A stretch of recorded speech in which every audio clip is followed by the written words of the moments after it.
Alright, so this should be part 2 of the PSAT video. If you guys haven't watched part 1 already. So let's begin.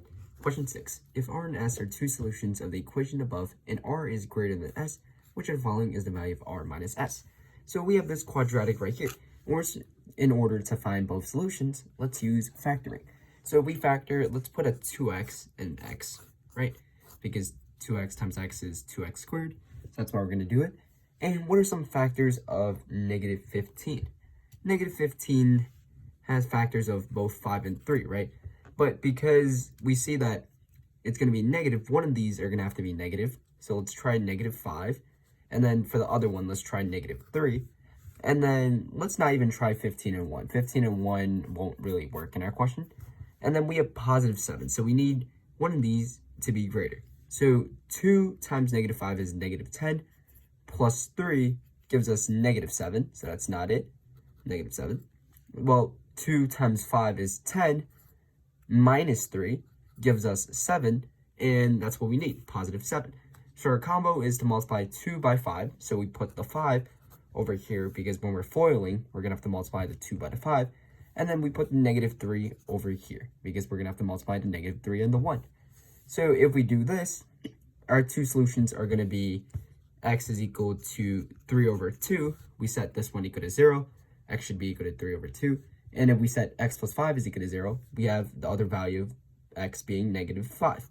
And now because we know that r is greater than s, 3/2 is greater than negative 5, r minus s is the same as 3/2 minus negative 5.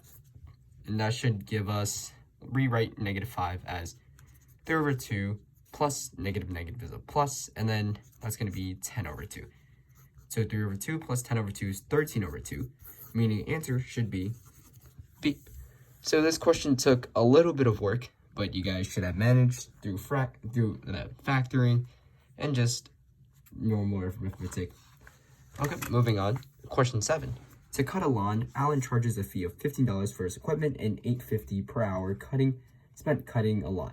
Taylor charges a fee of $12 for his equipment and $9.25 per hour cutting a lawn.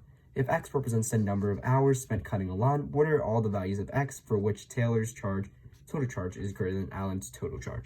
So basically, let's write the equation for both of them. So Alan charges a fee of $15. So $15 for his lawn and $8.50 per hour.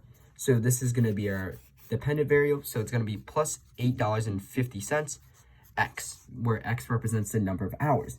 So that's Alan's equation. And Taylor's equation is what? Taylor's equation is going to be $9.25 per hour and then a fee of 12. So that's going to be 12 plus the $9.25 per hour, which is going to be x. And our question is asking when for which Taylor's total charge is greater than Alan's total charge. So we're going to say this equation right here is going to have to be greater than 15 plus 850x, because we're looking for when Taylor is greater than Alan. So these are two equations. So this is what it's going to look like. Now, if we solve the equation, we could just subtract 850 on both sides. And then we could also might as well subtract 12 on both sides at the same time. Doing so, 12 minus 12 cancels out. 925x minus 850x gives us 0.75x is greater than, right? That's going to be a greater sign. 15 minus 12 is 3 plus, and 850x cancels out. So 0.75x is greater than 3, divide both sides by 0.75, giving us x is greater than 3 divided by 0.75 should give us 4. Meaning the answer has to be A for this question. So the hardest part of this question is creating the equation. I'm pretty sure solving it was much easier, and that's exactly how you do it. So let's move on to our next one. Let's go on to question 8. Okay, so question 8. The equation above is used to model a relationship between the number of cups N of hot chocolate sold per day in a coffee shop and the average daily temperature, T in degrees Fahrenheit. According to the model, what is the meaning of the 3 in the equation? So the 3, which is going to be attached to our to our dependent variable, right? Because T, it represents the number of degrees. So let's see all our answer choices. And you can logically kind of predict this because a logical person would know that the colder it is, the more hot chocolate you would drink, right? Technically, hot chocolate is related to how much you would drink. So basically, let's read all our choices. For every increase of 3 degrees, 1 more cup of hot chocolate will be sold. So if you added, so for each value of T, right, the number of hot chocolates, does it really depend? So if you added 1 to this would be a -3 in the number of cups, N, right? That's basically what the question's asking for. So the answer should be, for every increase of T, there's -3 cups, N. Or the other way around, for every minus T, there's a +3N. So what answer choices matches what I just said, because, so for every increase of 1 degree Fahrenheit, every increase in temperature, 3 more cups of hot chocolate would be sold. Well, no, because we would have -3, right? So it wouldn't be C. But then for every decrease of 1, so that's minus T, 3 more cups of hot chocolate would be sold, +3N. Perfect, that's exactly what it means. Meaning the answer has to be D. So the hardest part of this question was basically interpreting what it means, and that's exactly what the question is asking for. But what you needed to do, you could just plug in a random value for T and N, because usually independent variables or just variables in general throw people off. So this is what you should do. Just try to picture the situation in your mind. Okay, let's see this one. So question 9. A truck enters a stretch of road that drops 4 meters in elevation for every 100 meters along the length of the road.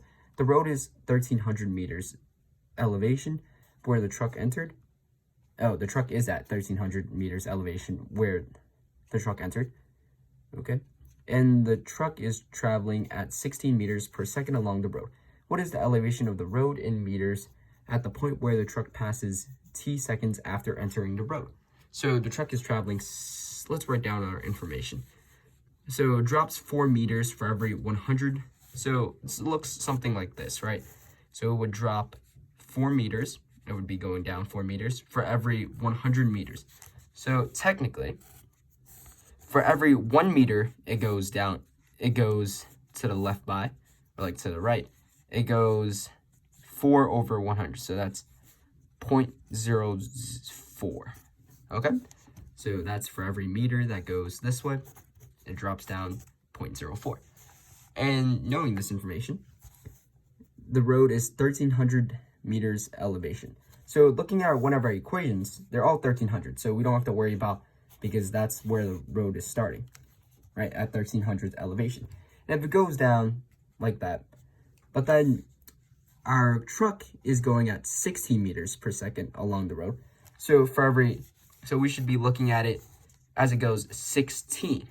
Well, 1 times 16 is 16. So to make this proportional, we also have to multiply 0.04 by 16.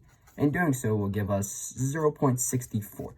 So technically, this is the diagram we're supposed to be looking at. Because for every second, because the truck is going 16 meters per second, right here, 16 meters per second, it is going down by 0.64. So looking at our elevation, the answer choice should be B, because we're going down by 0.64 meters per second, and that's what T represents, per second.